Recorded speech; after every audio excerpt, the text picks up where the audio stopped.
Next up, we have a research fellow and group lead at Nimbus Research Centre in Munster Technological University. He has developed a solution for automating energy savings. Opens has a grid connected smart network system encompassing energy market tracking tariff prediction technologies that has the capacity to optimize based on energy cost, carbon emissions, or both simultaneously. Please welcome from Opens, Conor Lynch.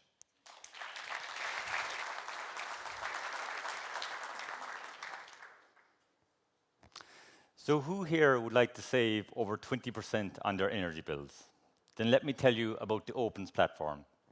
Well, Opens, or the Optimize Predict Energy Saver platform, was designed by the Nimbus Research Centre in the Munster Technological University in Cork. And like all big ideas, the premise behind Opens is rather simple.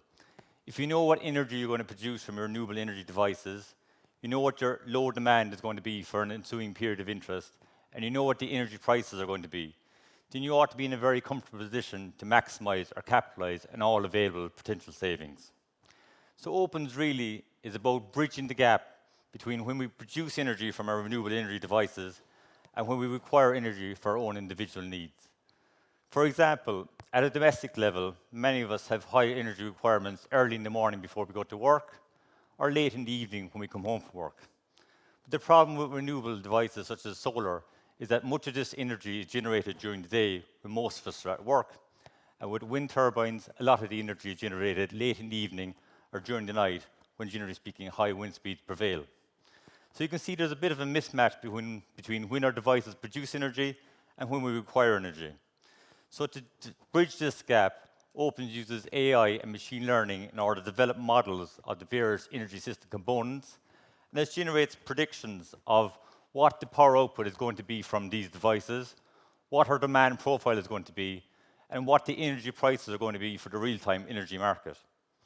And it then delivers an optimal schedule in terms of augmenting the contribution that the renewable energy elements make to the overall energy mix. And it does this based on cost, or CO2 emissions, or combinations of both. So this really is the key benefit of the Opens platform, to be able to either individually or simultaneously optimize based on cost or CO2 emissions. So we currently have a number of trials ongoing at the moment, and one of those is with the Lidl store in Glanmire in Cork, and one of those is with the Shannonvale Foods in Clonakilty. And preliminary results based on 2021 data suggest that there's energy savings in excess of 20% to be made. And this is even more for domestic customers.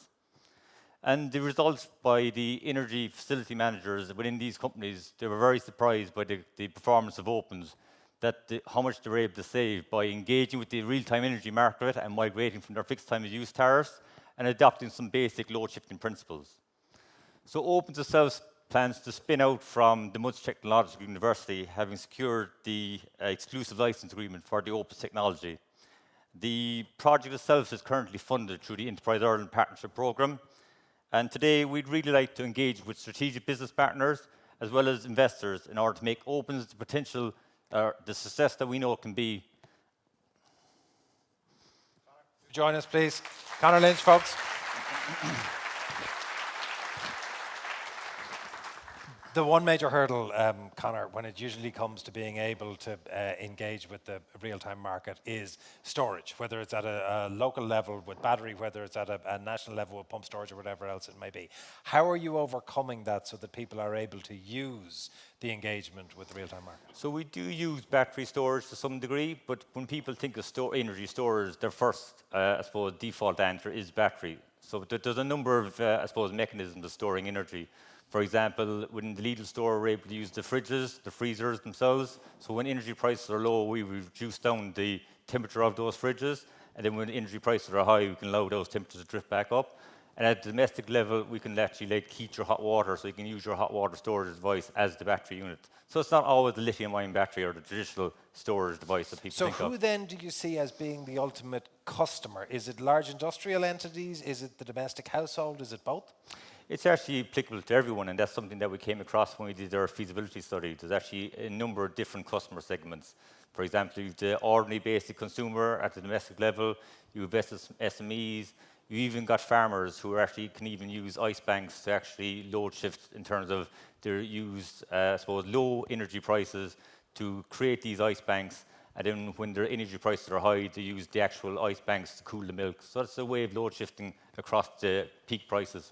And briefly, is your hope that you would sell direct to those consumers or that you sell to the electricity providers and that they then offer it as a service? So that's something that's still up in the air at the moment as well. So we could potentially engage with strategic business partners. So it could be like some people who are doing the installations for PV systems. That's someone we could partner up with, or we could actually, I suppose, do the direct sell as well. So it's still so the in product is still very much up for discussion.